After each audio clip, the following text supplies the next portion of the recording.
Greetings, everyone. I'm excited to welcome Maddie Forman, Chief Commercial Officer and co-founder of Vestico, to the show. Maddie, welcome. Thank you very much.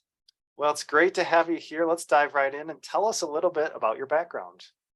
Absolutely. So I am a first-time co-founder of Vestico. We founded our business back in 2020 while I was doing my MBA at London Business School.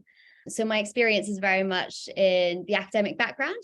And prior to doing my MBA, I worked for Diageo for 5 years in a sales role, everything from account management through to sales team management. And those are the skills I'm bringing to our startup now. So I head up our sales function and manage all our client relationships. That's great. And yeah, that's really interesting coming from the commercial side sales background. And I'm guessing at Diageo, a large company, right? So a lot of learnings coming from being as part of a sales team at a large company, I'm guessing. Oh, for sure. So many. You don't even know when you're experiencing that, how much of it's going to be useful when you start your co-foundership journey. Everything from how to manage disagreements with clients through to negotiating, through to even just the sheer hustle in business generation and what's really required to get a sale. All of that I took from my role, but also the discipline that you get from operating in quite a large sales environment. I would recommend it to anyone who's looking at a kind of sales career. You get such great basics from operating in a company that does sales so well. And that gave me a great grounding for the business we've built. That's great. I've worked in really large companies, right? Pluses and minuses with that, but usually they've got a lot of things figured out to get that scale, which I love. So, and then I know when I was in grad school, of course, no sales courses, but marketing courses. And people, never really seemed that interested in those courses. And of course, now we know, like, boy, I want to know as much as possible about marketing and sales. Absolutely. So founded Vestico in 2020. So tell us a little bit about what Vestico does. Absolutely. So Vestico is the B2B software that combines user-generated content and AI to transform e-commerce experiences. So if you're buying fashion online, you're going to see imagery and video from people who share your body measurements. If you're buying beauty, you're going to see imagery and video from people who share your skin tone and skin conditions. And all of that helps retailers drastically increase their conversion rate and reduce their return rates online. Interesting. Yeah. Can you give us like a little use case example? Like if I went to an e-commerce store, like how is this working? For sure. So if you work with one of our retail partners that's integrated our software, and you go onto their product page and you type in your body measurements, what you're going to see is a feed of imagery and videos that feel and look like TikTok from people who are just like you wearing that product. So in fashion, you'll see how it fits on you perfectly. You'll see what size you need to buy. You'll see how those trousers are going to hit on your leg. So suddenly you're making a very informed purchase decision, but also you can see how good you'd look in that item. And the same goes for beauty. Once you see it on a real person who's just like you, the knowledge and the inspiration that you get from that is second to none. And that's what our business brings. Really interesting, because I do find that helpful just as a consumer looking at things. And it's like, boy, is this like, if I buy a backpack, is this going to be giant on me or is it small? What are the proportions, right? It's hard to tell. Exactly. Unless you're one of those 1% of people that looks exactly like a model across the internet, you're going to struggle because you don't relate to the person you're seeing. And all of that can be solved with user-generated content, because there's so much content out there. If you've ever spent any time on TikTok, any time on Instagram, you'll know how much content there is out there, but it's not organized and brought to e-commerce in a way that makes sense for shoppers yet. And that's what we do. Yeah, that's great. And who is your customer? Who are you going after? Are these big retail brands who have, I'm guessing, a large online e-commerce presence? Well, we work with large brands, but we started our journey in the SME segment. So we learned everything we know from operating with small businesses where we're working with the founder directly to increase their conversion rate and reduce their returns with, as you say, a much smaller quantity of content to work with just out of the gate. So we honed our skills and our tech in the SME market, and now we're deploying it in the enterprise market. Okay, so really it could be any online shopping, e-commerce, whether small or Lululemon or whoever it might be that could take advantage of this. Absolutely. Okay, really interesting.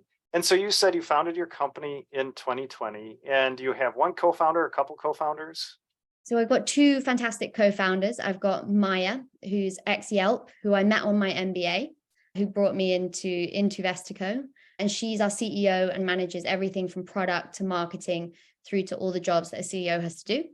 And then we have Benedict as well, who is our CTO, who's ex-Apple. And all three of us together make up the founding team. And when we originally founded it, it was founded in our first semester of business school. So for Oh, wow. 2 years, we were doing a full-time MBA and doing a full-time startup. But now that we've graduated, we're completely and 100% all about Vestico. And I know how hard those MBA programs are. And interesting doing that at the same time, the lessons learned in the grad school program, were you able to apply, like, this is something, hey, we're learning this in the classroom, and then could you apply those lessons immediately to your startup? Absolutely. Absolutely. So we'd be discussing something like how to market to B2B. How in B2B, how does marketing work? And you instantly take that lesson and you apply it and you remember it because you're doing it right alongside learning it. So while in many ways doing an MBA and building a business simultaneously is maybe the worst idea, there are some upsides around the whole learning piece and being surrounded by a network of people who are interested in what you're doing, who want to help and who inspire you as well. So many perks, but the time management side of things is a mega downside for sure. Yeah, a lot of time commitment there. I'm curious, it's almost like free consulting. I could see asking questions of professors based on what your experience in your startup and just the students there too, who have various experience and background, who could also help if you ask them, I'm sure. Absolutely. Business schools are full of experts. You've just got to be willing to ask. Yeah. And so where is your company located? Are you virtual? Do you have kind of a headquarters somewhere? So we're a London-based company. The founders come from all over. So I'm a Brit, but Maya is from Georgia, the country, not the state. Okay. And Benedict is from Germany. So we're pretty international in our outlook, but we are London-centric, selling our software across the world, really, everywhere from America to we actually started over in the Middle East, and our first clients were in Kuwait. So we've always had that kind of international leaning. Oh, that's great. So global customer base. And then tell us a little bit about your current team size. Well, the three co-founders are the core. And then we have a very small sales team of one. And we also have a marketing support intern who does all of our social media because she understands TikTok better than I ever will. So yeah, that's great. That's great. Okay, so the co-founders directly involved, working hard every day, sales team of one, then a marketing support intern doing a lot of social media. So anything you want to share about the scale, size, ARR range of Vestico right now? Well, I think we are very much in the mode of scaling. So we've had our phase of, testing the product, seeing what the true impact was of what we're doing. And now we're in that phase where it's how can we have as many conversations as possible with retailers? And I'm delighted to say that, retailers are really connecting with what we're doing. And it's certainly a pain point with retailers. So now we're all about scaling and we are coming up on our seed round. So we're prepping for that at the moment. And from there, we will hopefully explode. That's great. And tell us a little bit about your go-to-market motion. How are you reaching out, finding retailers, right? Seems like a big ocean, a lot of opportunity there. So how are you making contact, finding your prospects? Well, it's largely outbound at the moment. So we've built a kind of repeatable outbound process that's kind of automated email sequencing through to LinkedIn, through to calling. So we've started to build that outbound motion, and we've also leveraged conferences. So we've always had good outcomes from going and actually speaking to these retailers face to face and really talking to them about what their problems are and kind of building a connection through that particular channel. We also leverage partnerships. So we have a retail consultancy in the US that supports us in that market, selling Vestico. And that's another great way for us to extend our reach without having to extend our team at the moment. Okay, and I assume a lot of that Diageo experience is helping here. So that outbound sales motion, conferences, and then the partnership channel, which is great. And then, so you recently raised some capital, and it's a 250K pound pre-seed round, correct? Correct. Okay. And then looking for a formal seed round coming up. So tell us about that pre-seed round. What were the triggers or milestones, or what did you see that said we need capital at this point in time? So at that point, we'd started to have real conversations with retailers and really got insight into the fact that there is a problem here that needs to be solved, and retailers seem to be resonating with the way that we're solving it. And then we started to A/B test, right? So we started to really understand the true impact of what this user-generated content and AI combination can do. And once we saw conversion rates go up, return rates go down, like now's the time. Now we scale, we get enterprise ready, and we build the team that we need to service the biggest brands in the world, not just these amazing SMEs we've been working with so far.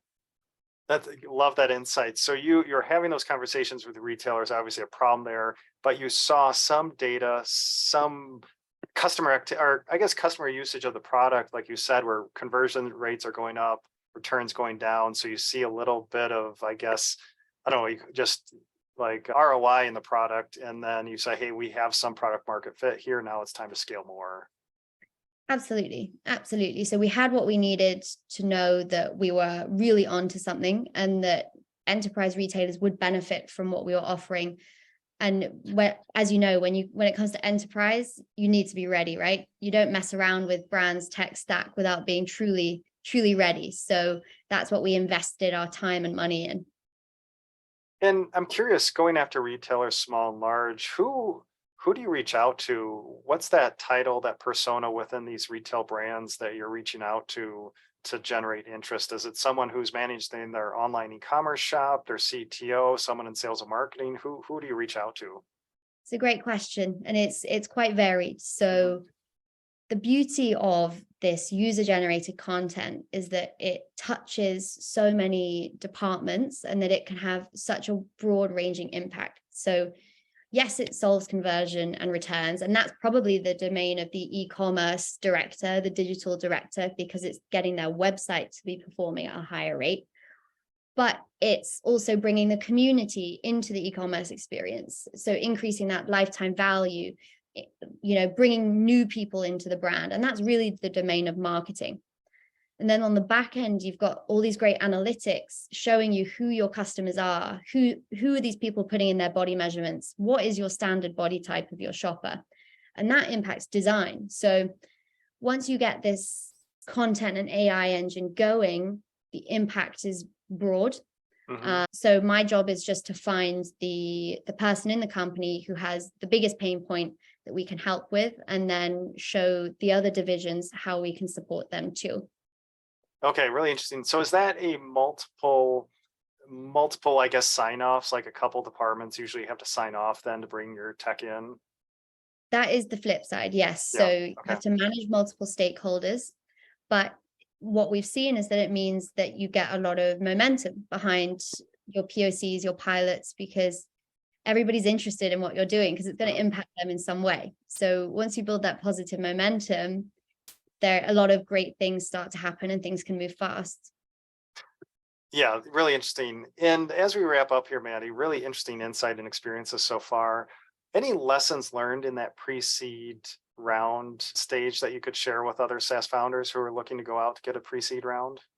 Absolutely. So I think it's a bit of a cliched one, but going through these investment committee meetings, these analyst meetings, it's as much about seeing if the investor is right for you as you are right for the investor. So don't be afraid to walk away from investors that you don't feel are a fit for your business. Also, if you're in a co-founder situation, if there's one of you that's leading the investment, support that person. It's a very tough gig to have to go out and try and get money. So it's really a team effort. Even if you've got someone on point, give them all the support they need and help them do their job. And finally, just that there's nothing quite like a warm intro.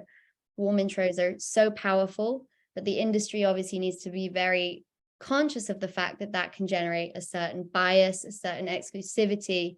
And I think if you can leverage a warm intro, do it. And I think there's work to be done in the VC space to make sure there's equal access across all groups, marginalized or not. That's great. Love that insight. So you need investor founder fit, support that founder who is raising. It's a ton of work, obviously. And then warm intros, always better than cold intros. And so what's coming up, Maddie, that's exciting for the company? What's next in 2023 for Vestico? Oh, there's so much. You'll see us on some major brands very, very soon. I'm trying to see if you're wearing one, but I can't quite tell. I don't remember which one this is. Yeah. So everyday household brands, you're gonna see us on their websites very soon.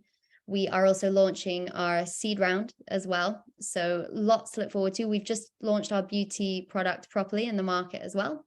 So it's all go, change. And yeah, look out for us on your local fashion website. That's great. I love that. So yeah, exciting year coming up for Vestico. And if listeners would like to learn more about your company online, where should we send them? So head to vestico.co. So that's vestico.co.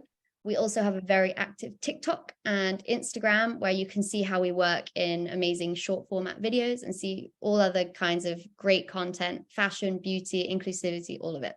That's great. So if you'd like to learn more about Vestico, check out vestico.co to learn more. So Maddie, really appreciate your insight. Great story. So thanks for being on the show. Thank you so much, Ben.